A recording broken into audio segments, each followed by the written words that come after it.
You have the floor. I believe that we need to control the birthing of people. You know why? Because people are sick. We need to decrease the surplus population. We need less sociopaths. We need competent parents. We need less of the crazies and more of the business folk. I'm giving it to you, Nelson. Continue, my friends. People say that it's your basic human right to have kids, but it should be your basic human right to live in a decent home, to be born into a decent home without sociopaths as parents. That's good. That's it, I guess. There you go. So, for our opening statement, to put a restriction on births of kids is morally wrong. People need to choose when to have a kid, and sometimes they don't get the opportunity to choose. It kind of just happens. And another thing, it serves no purpose to set up all these restrictions and fund it like through testing, and they have to have people to instruct people to teach the classes so that people can be informed. All that money just goes to waste, which could go into educating people for, I don't know, controlling the babies instead of restricting them. So. All right, is that the opening statements? Good. Okay, back to this side. You guys get 4 minutes now for your 4 statements. Go ahead. Okay. Do we want people who would toss a baby in a dryer to dry it? Do we want them being parents? Do we want people who would shake a baby violently because they ruined a game of Farmville, killing said baby? I, for one, think not. I believe that we need this to control these sane people and these insane people. We want competent babies. We don't want babies that were thrown in dryers, tumbled all over the place. They're probably dead by now. Without these tests, you are supporting dead babies. Nelson. I think it also opens up a lot of job opportunities. Instead of, it doesn't just take money out of the government, it opens up a ton of opportunities for people to have jobs.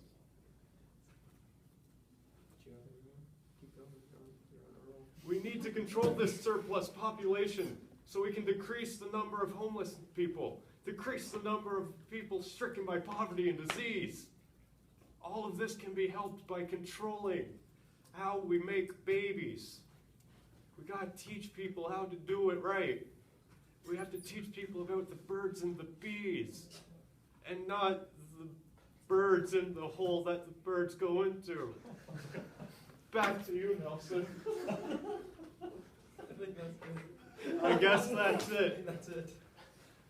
Okay, back to this side. Yeah, for sure, I can start. So parenting isn't just an acquired thing. You're going to learn over time what works, what doesn't work. And with each kid, or they're showing me a picture here, I'm not supposed to see it, but okay. And how do they often regulate these things? How would they regulate who makes kids, who doesn't make kids, and who has the license or not? It'd be quite hard to go to each household and check background checks every kid to see if they're licensed. Another thing with this is the cost. You see, one of these things is that all licenses have some kind of hard copy, whether it be plastic or paper. That's going to cost money to make, and it takes up a lot of resources that we already have and uses it for something that's unnecessary. Not to mention, it will end up increasing our taxes because this will be a government-regulated situation. Because otherwise, who is going to decide who is fit to be a parent and who isn't? Who decides why this person gets to have a child and this person doesn't? Also, there's the fact that not everybody has planned kids. Sometimes it doesn't. It just happens. It's not our fault, but I'm one of those kids, right? So, there's so many unaccountable for variables that just make this such an odd and weird idea because it just can't be done. There's no way you can regulate this when every single child that's born and every single person is different. You have anything else to add? Sure. Another thing is religious factors. Other Christians believe that children should be raised in the world with beliefs and not be licensed under if they can live or not live. based on if their parents are well enough to have a kid. Sure. Furthermore, let's say we have the event of a divorce, all right? And now not enough is known about what would happen if said parenting license would come into effect. So let's say that for each child, you need a separate license, just for that sake. And that maybe it won't be the same when we get there, who knows. But say the parents of this child get divorced. Now what happens with that license? Do both parents get to share that license for that child still? If the father gets married to another mother, does that mother have to find get a license for a child that isn't hers, so she can help raise it? Or does one of the parents get to keep the license and the other has nothing to do with it? It just makes the already complicated process of parenting a child and turning them into a good person so much more complicated. We can end there. Okay, 4 points each. So now we have 1 minute of preparation before we get into the open debate. So you can. To you about your comment on surplus population. What does that mean in Canada right now? All right, the surplus population is the population that one would rule out of this world. We would ship them elsewhere so Canada can be a beautiful, glorious country full of perfect babies. So how exactly does a parenting license fix that? You see, with the parenting license, much like a driver's license, we could get one. It would say, you're allowed to have kids, good job. In those exact words. You would renew it once every 10 or 20 years by taking a written test, and maybe even a driving test, except with babies. Continue. The test wouldn't be to raise a kid, it's just to birth a kid. It's not a mental test so much as a physical test to make sure you're not like an alcoholic or a drug addict.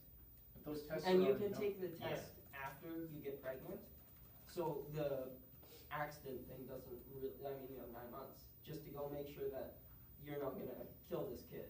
But those tests for during pregnancy to see if people are alcoholics or whatever are already done.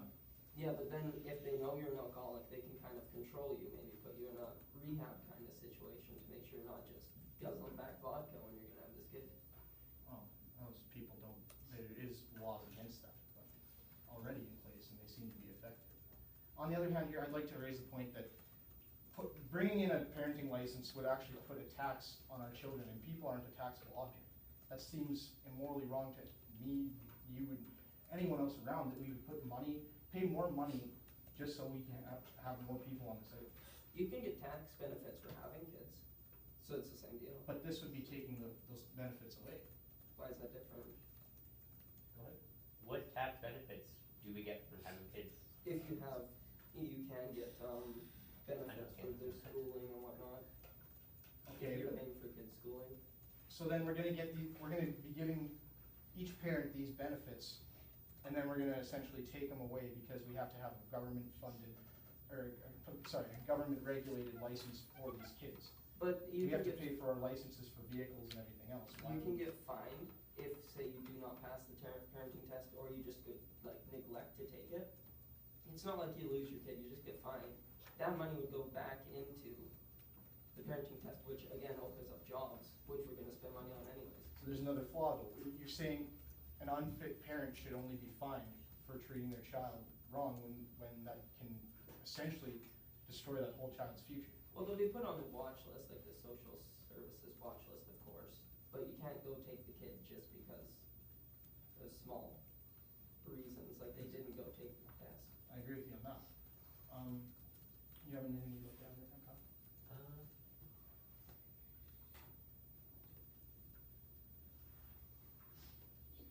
Some parents grow up and they don't know what a child's experience is going to be. They don't know how hard it is. Over time, they'll have to, from 0 to 18, you're still considered a child, and that is quite a bit of work for people. They could pass the test easily.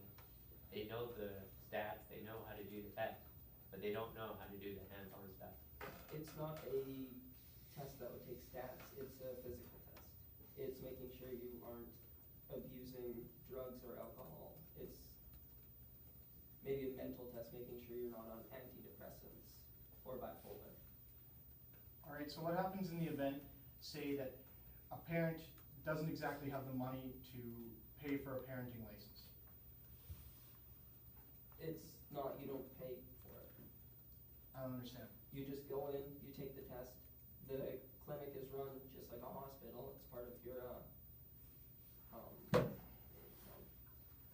it's like, it's free. You go in, you take the test. You don't get a hard copy. It's just in a computer. With the technology we have now, there's no reason for you to have a hard copy for that. Okay. How do we regulate it? How do we regulate who is decided to be a good parent and who isn't? Basically, it would go into the computer, just like your fingerprints. It'd be on your record, yes, this person passed the test. Now they don't have to take it for 10 years. But each child is different. What if, say, we have a parent who actually has good parenting skills according to the government standard, and we have a parent who doesn't have the exact same skills, and yet this parent's child ends up being something great, and this person ends up going off on drugs and has, you know. Okay, the open debate is closed. Thank you for that annoying noise. 1 minute preparation before you close it. Ready. I'd like to wrap up by saying that for the parenting test here, there is no clear standards on what exactly would qualify someone to be a qualified parent. There's no written guidelines for it, no hard copy to actually say you can be a parent, you are fit to be a parent, and some people are not. Also, I'd like to mention that throughout our debate, we have been talking about the funding for this, and you keep saying that a parenting license will be free when we need people to pay. We need to pay people to make these tests and people to go work these clinics. And where is this money going to come from? I close my statement. Gal, do you have anything to add?